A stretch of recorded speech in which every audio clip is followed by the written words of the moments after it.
Mga kababayan nating seniors, kung kayo ay 60 o 65 pataas at tumatanggap ng pensyon mula sa SSS o GSIS, makinig kayo ng mabuti dahil mayroon akong balitang maaaring magpabago ng inyong Nobyembre at Disyembre. May 12,000 na pwedeng dumating sa inyong ATM account ngayong buwan at hindi lang ito simpleng regular pensyon ninyo.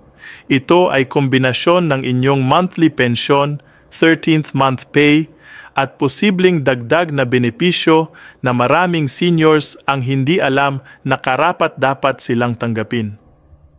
Pero heto ang katotohanan na kailangan ninyong malaman ngayon. Hindi lahat ay makakakuha ng buong halaga na ito. May mga kondisyon, may mga deadline, at may mga hakbang na kailangan ninyong gawin para masiguro na hindi kayo mapapasama sa libu-libong seniors na nakakalimutan o nawawala ang kanilang pera.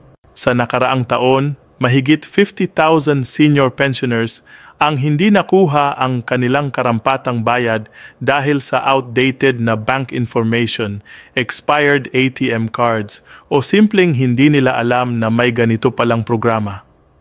Kaya ngayong araw na ito, uupo tayo ng masinsinan at pag-uusapan ko sa inyo lahat ng detalye. Kung magkano talaga ang inyong matatanggap, kailan ito darating, ano ang mga posibleng pagbawas, at kung paano ninyo mapoprotektahan ang bawat piso na pinaghirapan ninyo. Hindi ito clickbait, mga kaibigan. Ito ay totoo, dokumentado, at nangyayari na ngayong Nobyembre. Una sa lahat, pag-usapan natin kung saan talaga nanggagaling ang 12,000 na ito. Para sa karamihan ng SSS pensioners na tumatanggap ng average monthly pension na 5,000 hanggang 6,000, ang Nobyembre ay espesyal na buwan dahil ito ang buwan kung kailan ibinibigay ang 13th month pension. Ito ay karagdagang isang buwan ng pensyon na automatic na ibibigay sa lahat ng eligible SSS retirees. Kung ang inyong regular monthly pension ay 5,500, makakakuha kayo ng another 5,500 as your 13th month pay. Ngayon, kapag pinagsama ninyo ang inyong regular November pension na 5,500 at ang inyong 13th month pay na 5,500, makakakuha na kayo ng 11,000 sa isang buwan. Pero nasaan ang extra 1,000 para umabot sa P12,000? Dito pumapasok ang mga special benefit programs na hindi lahat ay alam. May Senior Citizen Emergency Assistance Program na nagbibigay ng one-time po 1,000 hanggang 2,000 sa mga qualified seniors. May ACAP or Ayuda sa Kapos ang Kita program na nagbibigay din ng dagdag na tulong. At may mga local government units na nagdadagdag pa ng sarili nilang Senior Citizen Cash Assistance. Kaya depende sa inyong situation at kung saan kayo nakatira, posible talagang umabot o lumampas pa sa 12,000 ang kabuuang matatanggap ninyo ngayong Nobyembre. Pero mga kaibigan, huwag kayong masyadong matutuwa nang hindi tiningnan ang buong picture. Mayroon ding mga posibleng pagbawas o deductions na kailangan ninyong alamin. Una, kung mayroon kayong outstanding na SSS salary loan o calamity loan, automatic na ibabawas yan sa inyong pensyon bago ito i-deposit sa inyong account. Maraming seniors ang nagugulat kapag tiningnan nila ang kanilang ATM at mas mababa ang nakikita nila kaysa inaasahan nila. At ang dahilan ay may nakalimutang loan payment na kinakaltas bawat buwan. Halimbawa, kung ang inyong expected na matatanggap ay P11,000 pero mayroon kayong monthly loan deduction na 1,200, ang magiging net amount ninyo ay 9,800 lang. Pangalawa, kung mayroon kayong unpaid contributions o penalties mula noong kayo ay employed pa, pwede ring kalkasin ito sa inyong pensyon. Pangatlo, at ito ang hindi masyadong alam ng marami, may withholding tax na applicable sa mga pensioners na may additional income sources. Kung kayo ay tumatanggap ng pensyon at the same time ay may rental income, business income o iba pang kita, posible kayong masubject sa tax. At kahit ang pensyon ninyo ay generally tax exempt, may mga exceptions pa rin.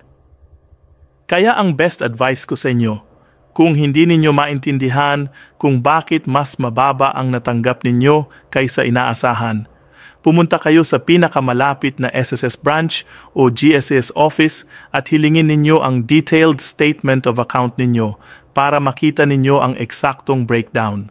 Ngayong alam na ninyo kung saan nanggagaling ang pera at ano ang mga posibleng pagbawas, pag-usapan naman natin ang schedule ng payout.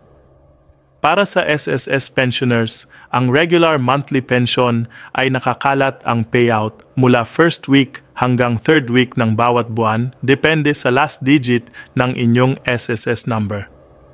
Kung ang last digit ng inyong SSS number ay 0 o 1, kayo ay kasama sa first batch na tumatanggap mula November 3 to 5. Kung ang last digit ninyo ay 2, 3, 4, ang payout ninyo ay November 8 to 10. Kung 5, 6, 7, ang schedule ninyo ay November 13 to 15. At kung 8 o 9, November 18 to 20 ang inyong schedule. Ang 13th month pension naman ay usually released in one batch sa lahat ng pensioners sa second or third week ng November, pero ang exact date ay nag-iiba-iba bawat taon, kaya importante na regular kayong mag-check ng inyong account. Para sa GSIS pensioners, medyo iba ang sistema. Ang GSCS ay naglalabas ng pensyon every end of the month for the following month, kaya ang November pension ninyo ay na-deposit na dapat sa October 31 or November 1 at ang 13th month pay ay karaniwang kasama na rin sa first week ng November.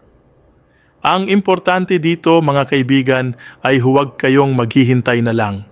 I-check ninyo ang inyong account regularly at kung lampas na ng expected date at wala pa ring deposit, tumawag kayo agad o pumunta sa office.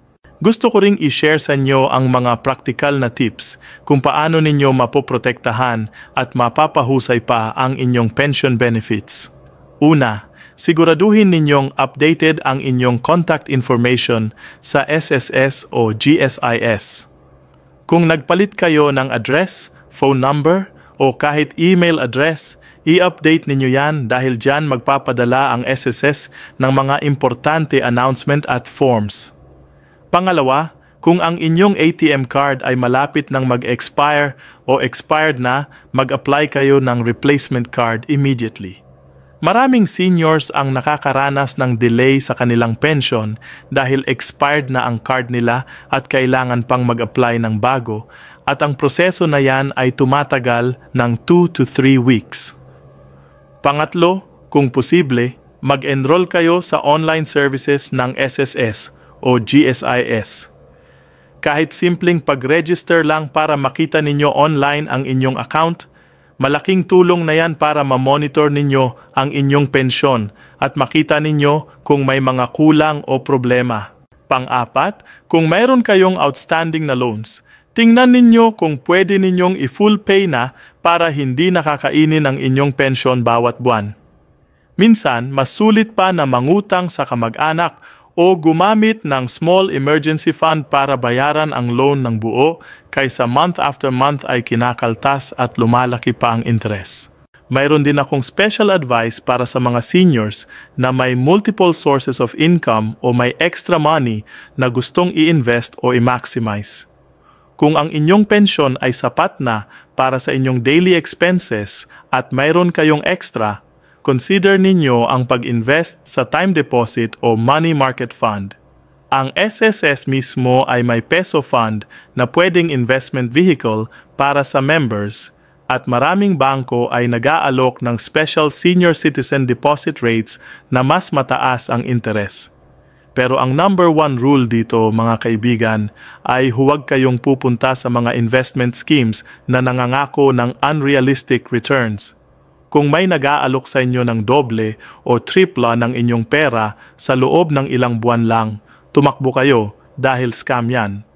Maraming seniors ang naging biktima ng Ponzi schemes at investment fraud dahil sa desperasyon nilang palaguin ang kanilang pensyon. Stick to legitimate banks, government investment programs, at mga regulated financial institutions lang. Lastly, gusto kong pag-usapan ng isang hindi masyadong napapansin na benefit na available sa seniors pero hindi alam ng karamihan. Ang Senior Citizen ID ay hindi lang discount card. Mayroon kayong 20% discount at VAT exemption sa maraming produkto at serbisyo, including medicines, grocery items, restaurant meals, at medical services. Pero beyond dyan, kung kayo ay indigent senior o low income, eligible kayo sa social pension program na nagbibigay ng additional 500 per month. Ito ay on top ng inyong SSS o GSIS pension. At kung wala kayong existing pension dahil hindi kayo nag-contribute noon, eligible pa rin kayo sa social pension basta kayo ay 60 years old and above at mahigit. Maraming seniors ang hindi nag-a-apply dito dahil hindi nila alam o nahihiya silang mag-apply. Huwag kayong mahiya mga kaibigan. Ito ay karapatan ninyo at pwede ninyong i-apply ito sa inyong barangay o sa DSWD office. Kaya nga, mga kababayan nating seniors, ang 12,000 na ito ay hindi basta dumating na lang sa inyong ATM nang walang effort sa inyong parte. Kailangan ninyong maging proactive, informed at vigilant. I-check ninyo ang inyong accounts, i-update ang inyong information, magtanong kung may hindi kayo maintindihan at samantalahin ang bawat benefit na available sa inyo. Ang gobyerno ay nag-aalok ng mga programs na ito para tulungan kayo, pero responsibilidad din ninyo na kunin ang mga ito. Huwag kayong mahihiyang magtanong. Huwag kayong matakot pumunta sa SSS o GSIS office at huwag kayong mag-atubili na humingi ng tulong sa mga anak o kamag-anak kung kailangan. Ang pera na yan ay pinaghirapan ninyo sa buong buhay ninyo at deserve ninyong makuha ang bawat piso nito. Ingat kayo palagi at sana ay nakatulong ang video na ito. Hanggang sa muli mga ka-senior, mahal ko kayong lahat.